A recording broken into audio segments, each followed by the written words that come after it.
Land. It is who we are. Today, we're going to talk about strategies for transferring land to the next generation in a family farm business.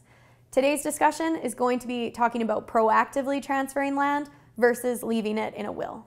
Working on farmland transfers proactively is a key part of any family farm succession plan. If we continue on with this culture of waiting to pass on through the will, then we're really creating a buildup. So we have a 90-year-old that still owns land, 70-year-old, and then the 50-year-old, and now his 25-year-old daughter or son is home. So we just are really escalating the problem.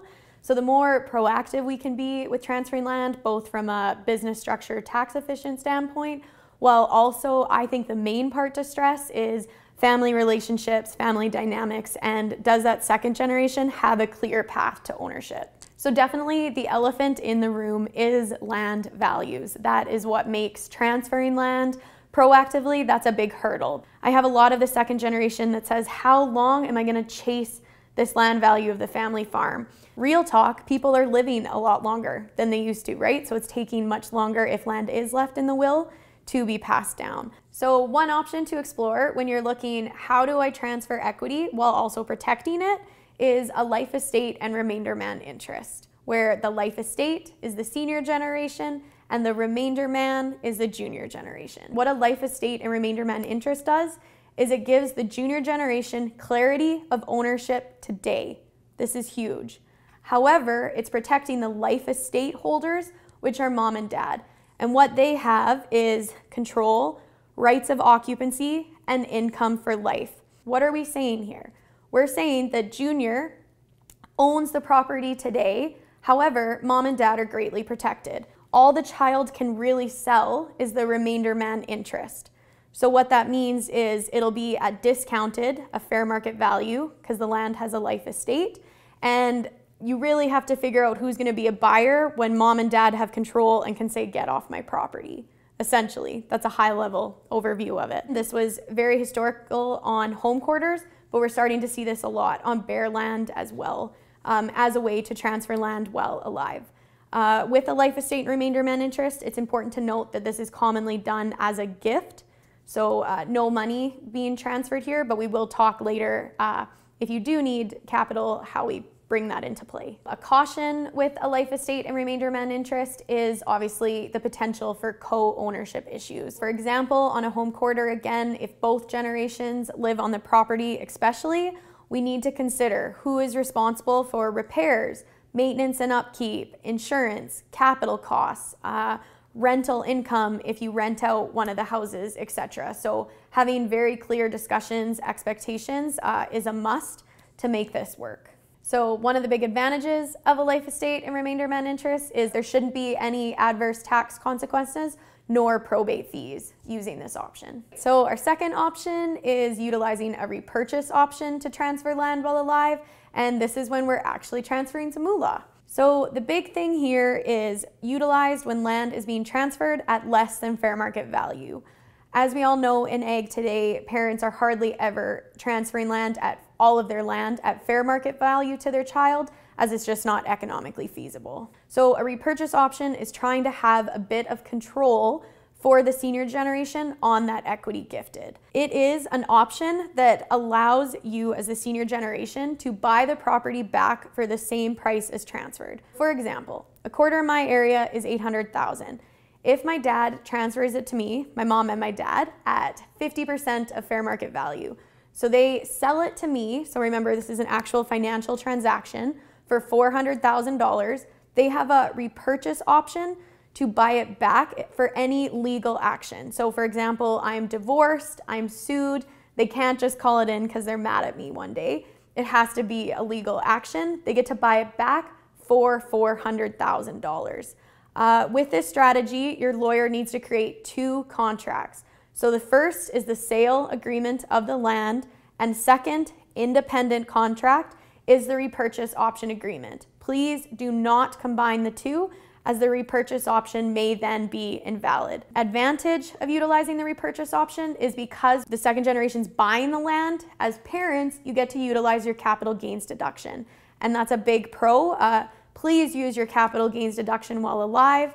because generally your children will have their own. So let's be as efficient as possible. What's our timeline? This will alter depending on the age of the second generation.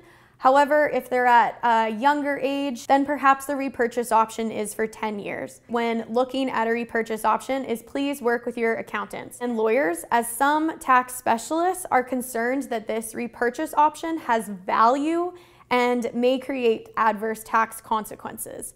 Notwithstanding this concern, the benefit of controlling equity, which is that's why parents freeze, right? They're scared to transfer land while alive, may outweigh a potential income tax liability. Each case must be examined on its own merit. For a very generic example, I find a lot of the times, especially farmers, when they hear tax, they just brace up.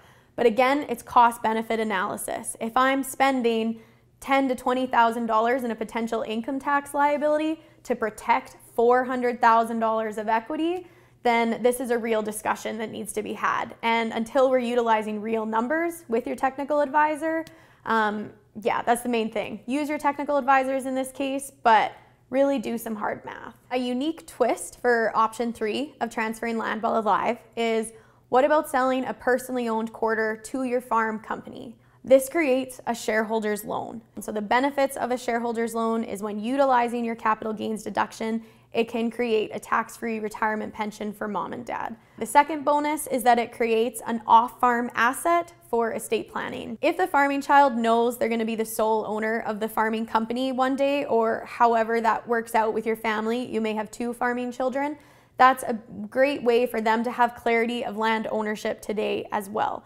So again, if my parents were to transfer a quarter into our company, $800,000, they now have an $800,000 shareholder loan, which you can extract tax-free out of a company. So that's very powerful.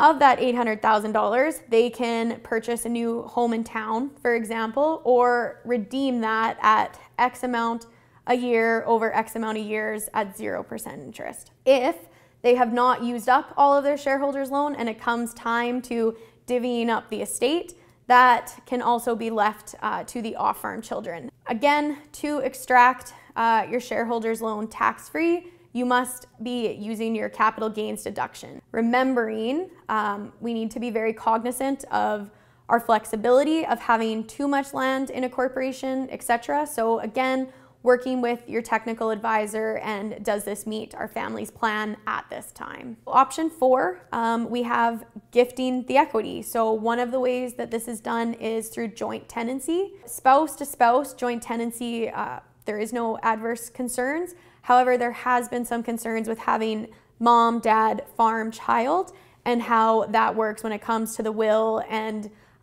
do you own a % interest? It's just, there's a lot of variabilities there that I would really encourage you to talk with your technical advisors. The key takeaway today is, are we going to transfer land while alive? And really working with your technical advisors of what are the pros of being proactive. Recognizing again, as the junior generation, we have to mind our place. Do not go up to mom and dad and say, hey, let's transfer the farm today, but let's work with our professional advisors of how and when to do it. If farmland values are the elephant in the room, we need to address it. So that can be through going to FCC's website, looking up the new land value report, talking to your financial advisors about some of these recommendations we discussed today. Ask them what some of their options and alternatives are. And that's the beauty. It's your family's plan. Cherry pick what works best for you. Thank you very much for watching today. If you have any questions, please leave it in the comment section below, and our team will work to get back to you as soon as possible.